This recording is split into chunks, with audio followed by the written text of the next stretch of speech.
Assalamualaikum warahmatullahi wabarakatuh. Kami dari kelompok 7 Stisu. Saya Taufik Febrian Sapadam. Saya Indah Sari Tampunan. Saya Isabel Syadias Pintu. Saya Kurian dari Angkat. Saya Nuraini Habiakan dan kameramen kami Dea Sintia Sekali. Bismillahirrahmanirrahim. Alhamdulillahirrabbilalamin. Wassalatu wassalamu ala asrafil anbiya'i mursalin wa ala alihi wa sahbihi rasulillahi ajma'in. Kami dari kelompok 7 Stisu akan memaparkan seni sastra tradisi Islam, yaitu kami akan memaparkan hikayat. Hikayat adalah karya sastra lama berbentuk prosa dari Melayu yang berisi cerita undang-undang keagamaan dan rekaan historis biografis atau gabungan dari keduanya. Hikayat yang kami akan ceritakan berjudul Putri Hijau. Putri Hijau merupakan sebuah legenda yang populer di tanah Sumatera dan tanah Aceh. Cerita ini mengisahkan seorang putri yang bernama Putri Hijau yang memancarkan cahaya hijau setiap malam. Kecantikan dan pancarannya membuat Raja Aceh tertarik padanya dan ingin meminangnya. Tetapi pinangan tersebut ditolak oleh Putri Hijau dan mengakibatkan kedua negara itu saling berperang. Suatu hari di kerajaan Dewi, hiduplah seorang raja yang mempunyai 3 orang anak, Mambang Yazid, Mambang Hayali, dan Putri Hijau. Sultan Delhi merupakan pemimpin yang adil dan bijaksana. Tapi karena umurnya yang semakin lama semakin tua, akhirnya Sultan Delhi terserang penyakit yang tidak diketahui apa penyebab penyakitnya. Di akhir hayatnya, Sultan Delhi mengumpulkan 3 orang anaknya untuk menyampaikan wasiat terakhirnya. Raja Delhi akhirnya menyampaikan wasiat kepada mereka untuk saling menjaga satu sama lain dan membangun kesatuan. Singkat cerita, akhirnya sang ayah meninggal dunia. Putri Hijau tak kuasa menahan tangis melihat sang ayah yang lemah tak berdaya. Akhirnya kerajaan diambil alih oleh anak pertama sang sultan, yaitu Mambang Yazid.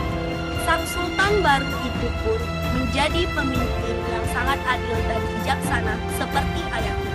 Jika sedang merasa tinggi hati, Mambang Yazid selalu mengingat pantun yang sering dilantunkan ayahnya.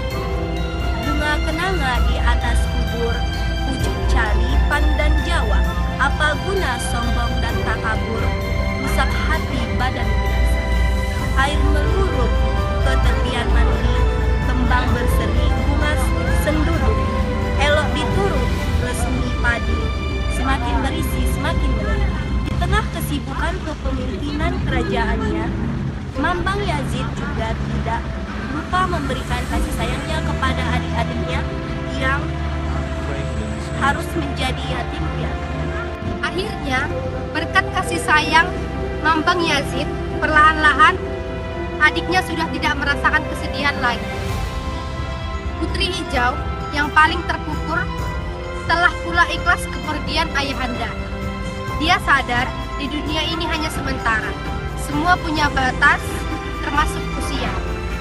Maka, dia berpikir akan memanfaatkan setiap waktu untuk menanam kebaikan.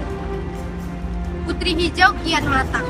Keindahan wajah dan tubuh berpadu dengan kematangan jiwa, melahirkan pesona yang tiada tara. Tidak sekali dua kali pula ia membantu Mambang Yazid dalam mencari jalan keluar dari masalah yang melanda kerajaan. Jawaban yang diberikan kepada Putri Hijau selalu tepat dalam mengatasi masalah. Dia pun jadi pujaan rakyat.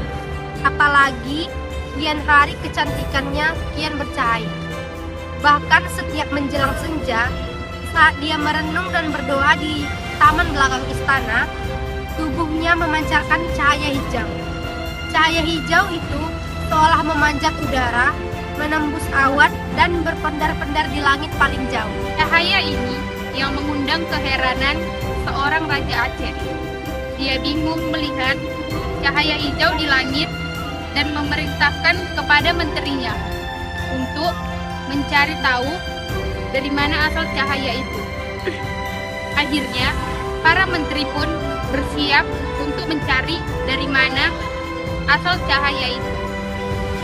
Singkat cerita, mereka berhasil mendapatkan info tentang cahaya hijau itu dari beberapa masyarakat Delhi dan segera bergegas untuk pulang ke Aceh dan memberikan info itu kepada Kesultanan Aceh.